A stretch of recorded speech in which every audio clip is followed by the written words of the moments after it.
আমানত যারা রক্ষা করে তারা হলো সফল মুমিন, সফল ইমানদার। কিন্তু আমাদের কাছে আমানত নাই। ভাইয়ের কাছে বোনের আমানত নষ্ট হচ্ছে। ভাইয়ের কাছে বোনের জায়গার আমানত যদি থাকে, ওই বোন মামলা করতে করতে কোর্টে চলে যায়, কিন্তু ভাই ওই আমানতের টাকা, আমানতের জায়গা বোনকে দিতে চায় না। এমন জমানা এসে গেছে, আমানত আরেকজনের বোনের আমানত ভাই ধরে রেখে দিয়েছে কামড় দিয়ে কোর্টের বারিন্দায়, কোর্টের আদালতে এসে ঘুরতেছে। বোনের আমানত দিচ্ছে না, ভাইয়ের আমানত দিচ্ছে না। ভাইয়ের আমানত ভাই নিয়ে বসে আছে, ভাইয়ের আমানত বোনের আমানত নিয়ে বসে আছে। এরকম আমানতের খেয়ানত যারা করবে, আল্লাহ রব্বুল আলামিন বলেন তারা কোনোদিন সফল মুমিন হতে পারে না। তারা তো জান্নাতে যাবে দূরের কথা, জান্নাতের জ্ঞানও কোনোদিন তারা পাবে না। সেজন্য সত্য হলো ওয়াল্লাযীনা হুম লিআমানাতিহিম ওয়া আহদিহিম রাউন। আমানতের বহু ব্যাখ্যা। আপনি আমার বটি, আপনি আমার শরীর আমার কাছে আমানত। আপনি আমার সন্তান আমার কাছে আমানত।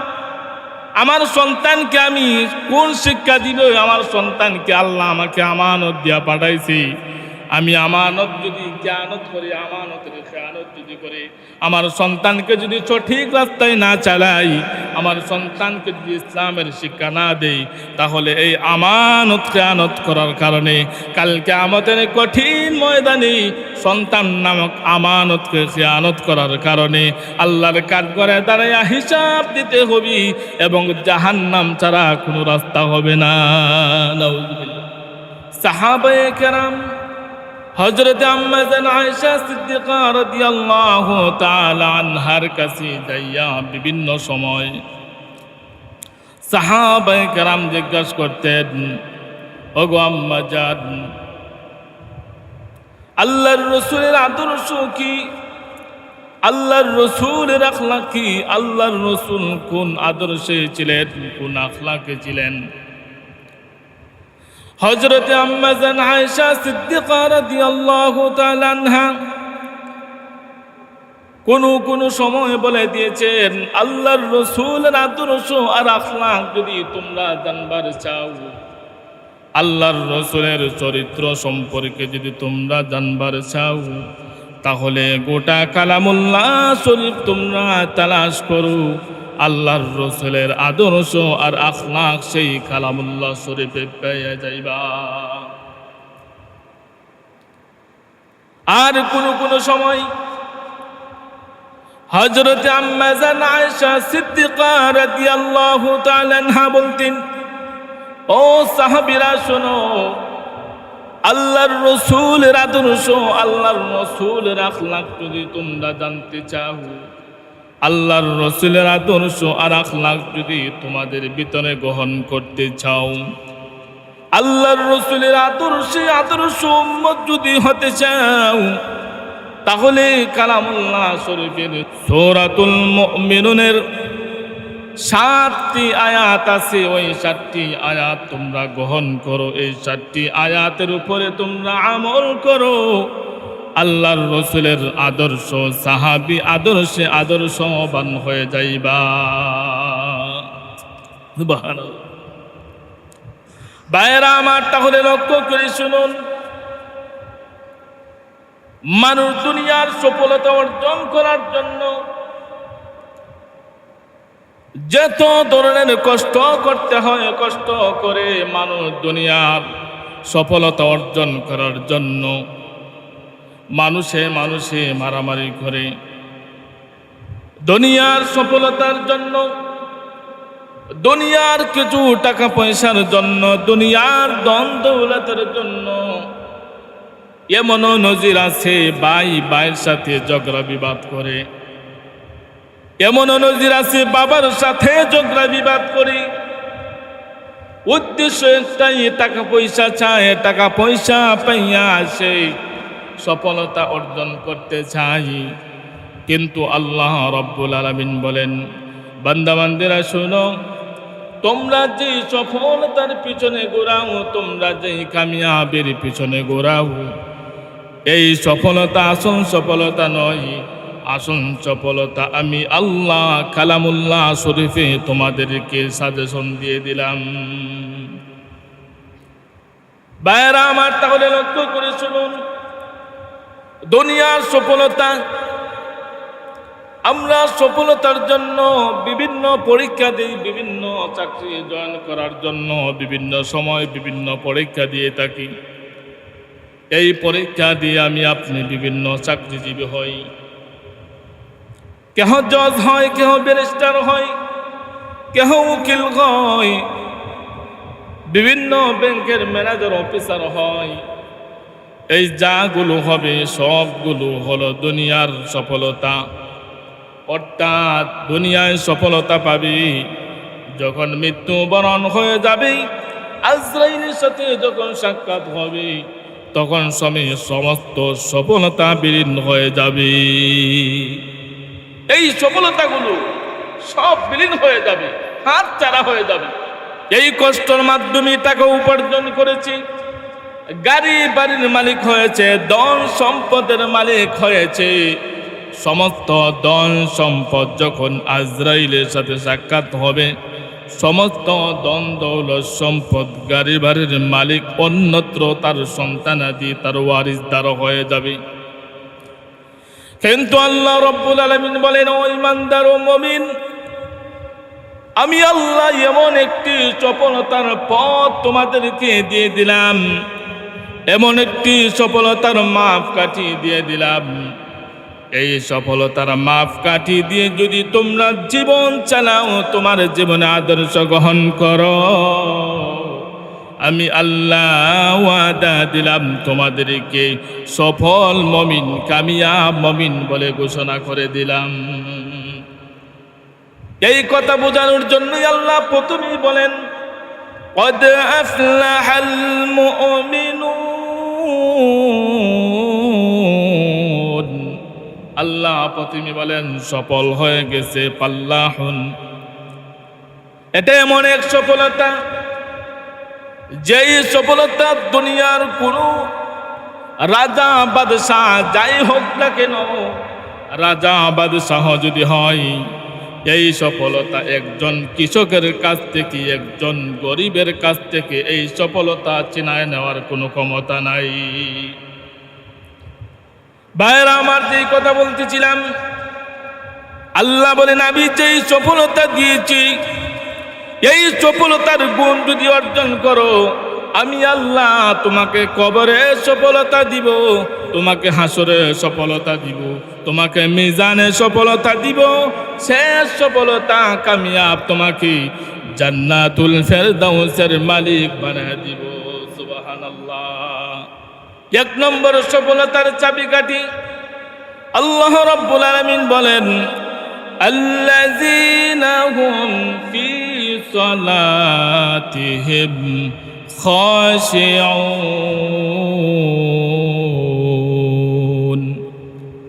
এক নম্বর সফলতার যেই মাপকাঠি আল্লাহ বলেন, খুশু খুজুর সাথে, বিনয়ের সাথে যারা নামাজ আদায় করে, ওই নামাজ, এই নামাজ যারা আদায় করে, ওই নামাজিকে আল্লাহ সফলতা কামিয়াবের গ্যারান্টি দিয়ে দিয়েছেন। কে? আল্লাহ সেই গ্যারান্টি দিয়ে দিয়েছেন। ভাইরা আমার, তাহলে লক্ষ্য করে শুনুন, এই নামাজ যারা খুশু খুজুর সাথে পড়বি, আল্লাহ রাব্বুল আলামিন বলেন আমি তাদেরকে সফল মুমিন, সফল ইমানদার, কামিয়াব মুমিন বলে ঘোষণা দিলাম।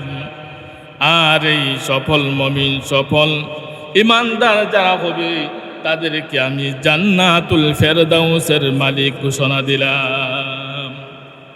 2 নম্বর, আল্লাযীনা হুম আনিল লাগwi মুরিদুন, যারা অনর্থক কথাবার্তা থেকে বিরত থাকে, আল্লাহ বলেন এরা হলো সফল মুমিন, অনর্থক কোনো কথা বলে না। কিন্তু আমাদের এই 2 জন যদি 3 জন যদি একসাথ হয়ে যায়, আমরা মায়ের সাথে জিনা করি, মৃত ভাইয়ের গোশত খাই, এমন আছে না নাই? কিভাবে? গীবত শিকায়ত করি, অন্য ভাইয়ের গীবত শিকায়ত যদি করি, আল্লাহর রাসূল বলেন, এক হাদিসের মধ্যে বলেন, অন্যর গীবত যদি শিকায়ত যদি করে তাহলে মায়ের সাথে জিনা করতেছি, নাউজুবিল্লাহ। আবার আরেক হাদিসে বলতেছেন, তার মৃত ভাইয়ের গোশতগুলো টেনে টেনে সে কাছে, কেননা সে গীবতগুলো বলতেছি। সেজন্য এই গীবত থেকে আমাদেরকে বাঁচতে হবে, এই গীবত থেকে আমাদেরকে হেফাজতে থাকার দরকার আছে না নাই? এই গীবত শিকায়ত থেকে তার কোনো দোষ থাকলে সরাসরি বলেন, না উনি তো নাই, না ভাইয়া মজায় গীবত গীবাতের মতো বলতেছে, গীবাত তো খুব মজা না, সেজন্য গীবত বলে খুব মজা হয়ে গেছে। 3 নম্বর, ওয়াল্লাযীনা হুম লিয-যাকাতি ফাঈলুন। আল্লাহ বলেন, যারা সামর্থ্যবান হয়ে গেছে যাকাত আদায় করে, যেন যাকাত সম্পাদন করার জন্য আল্লাহ বলেন, তাহলে যাকাত সম্পাদন করা, যাকাত দেওয়া ফরজ, যাকাত খাওয়া ফরজ না। সেজন্য যে ব্যক্তির উপর যাকাত আছে, আপনার যাকাত আপনি সম্পাদন করেন, এই যাকাতটা মানুষের কাছে যে হকদার তার কাছে পৌঁছায় দেন। 4 নম্বর হলো, ওয়াল্লাযীনা হুম লিফুরুজিহিম হাফিজুন।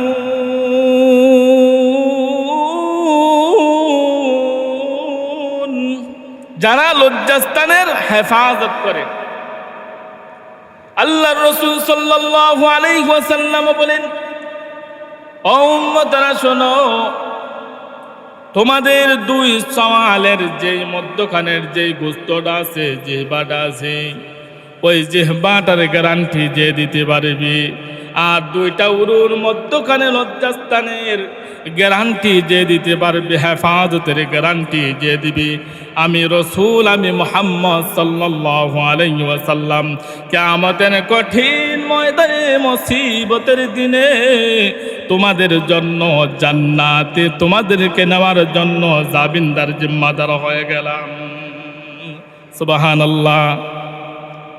তাহলে ওই 2টা জিনিস, এই সওয়ালের মধ্যখানে যে জিহ্বা, ওই জিহ্বা দ্বারা, ওই জিহ্বার এত দাম, ওই জিহ্বার এত ইজ্জত, এই জিহ্বার এত সম্মান। এই জিহ্বা দ্বারা একটা কথা মানুষ বলে একটা ঝগড়া বিবাদ মীমাংসা করে দেয়, আবার ওই জিহ্বা দ্বারা একটা কথা বলে একে অপরকে ঝগড়ায় লিপ্ত করে দেয়। কথা বলেন ঠিক কিনা? এই জিহ্বার অনেক দাম। সেজন্য এই জিহ্বাকে হেফাজত করতে হবে, এই জবানকে হেফাজত করতে হবে। এই জবান যার যত কন্ট্রোল হবে, যার যত হেফাজত হবে, সে তত আল্লাহর কাছে আল্লাহর মহব্বতের প্রিয় প্যারা বান্দা বান্দি হয়ে যাবে। সেজন্য এই জবানের জিহ্বার হেফাজত করতে হবে, সাথে সাথে লজ্জাস্থানের হেফাজত করতে হবে। তাহলে আল্লাহ কি বলেন? ওয়াল্লাযীনা হুম লিফুরুজিহিম হাফিজুন। আল্লাহ বলেন, ইমানদার সফল মুমিন হতে চাও, কামিয়াব মুমিন হতে চাও, তাহলে তোমরা লজ্জাস্থানের হেফাজত করো। লজ্জাস্থানের হেফাজত যারা করবে, আল্লাহ বলেন তাদেরকে আমি ঘোষণা দিলাম, তারা জান্নাতুল ফেরদাউসের মালিক হয়ে যাবে। এই লজ্জাস্থানের হেফাজত করতে গেলে ইসলামের শিক্ষায় সুশিক্ষিত হতে হবে, কোরআনের শিক্ষা থাকতে হবে, কোরআনের মহব্বত ভালোবাসা থাকতে হবে, নামাজি হতে হবে। কারণ নামাজি যদি এরকম হয়, তাহলে লজ্জাস্থানের হেফাজত করা সহজ হয়ে যাবে। নামাজি যখন নামাজি হবে, পরিপূর্ণ নামাজি যখন হবে, তখন সময় তার ভিতরে একটা বয়ে কাজ করবে, আমি নামাজি হইয়া কিভাবে এত বড় লজ্জাস্থান দিয়ে আমি কত বড় গুনাহ করব। সাহাবায়ে কেরাম, একজন টকবকে যুবক সাহাবী আল্লাহর রসুলের কাছে চলে গেছেন, বলে ইয়া রাসূলুল্লাহ, ইয়া হাবিবাল্লাহ, ও গো নবীজি, আমাকে আপনি জিনার পারমিশন দেন। আল্লাহর রসুল বললেন, ঠিক আছে, তোমাকে আমি জিনার পারমিশন দিব, কিন্তু এর আগে তুমি আমাকে একটা কথা জানায় দাও। ইয়া রাসূলুল্লাহ, ইয়া হাবিবাল্লাহ, নবীজি কোন কথা?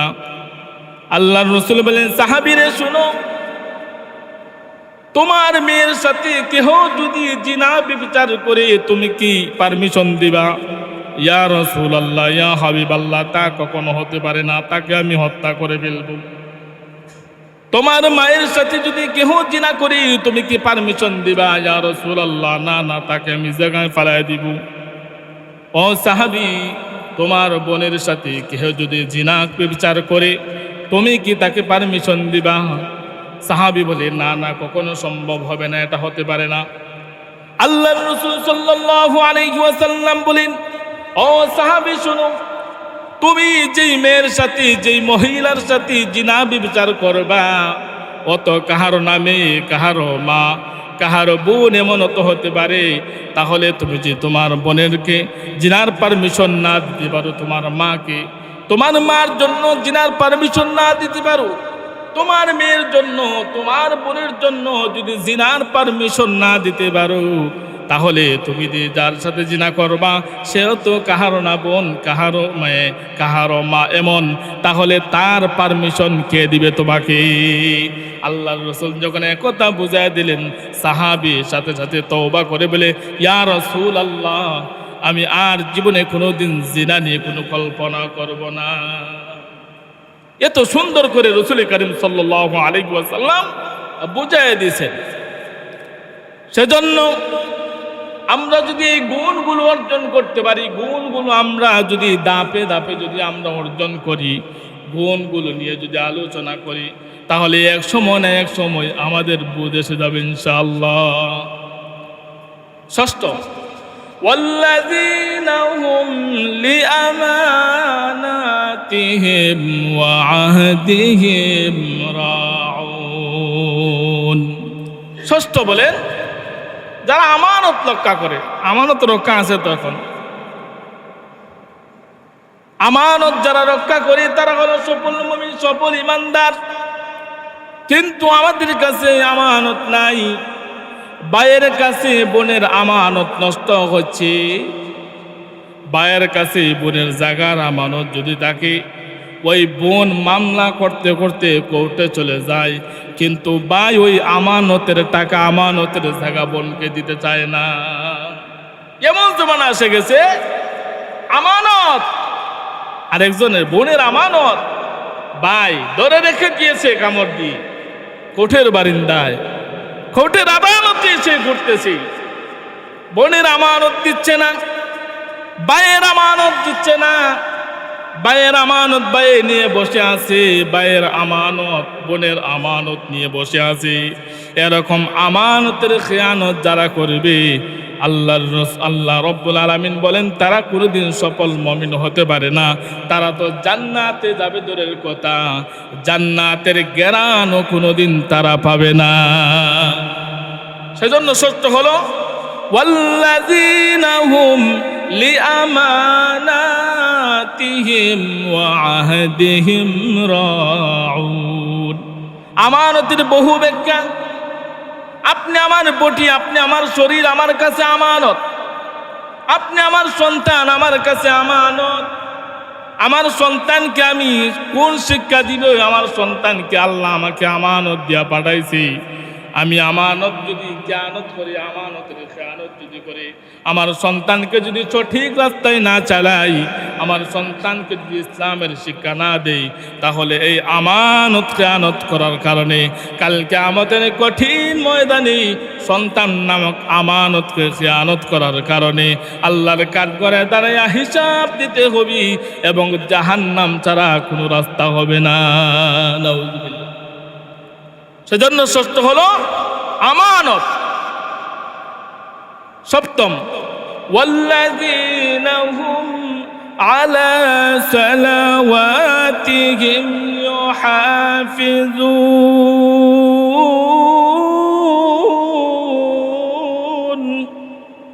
আল্লাহ বলেন সত্য হলো যারা নামাজের হেফাজত করে, যারা নামাজের হেফাজতকারী হয়ে যায়।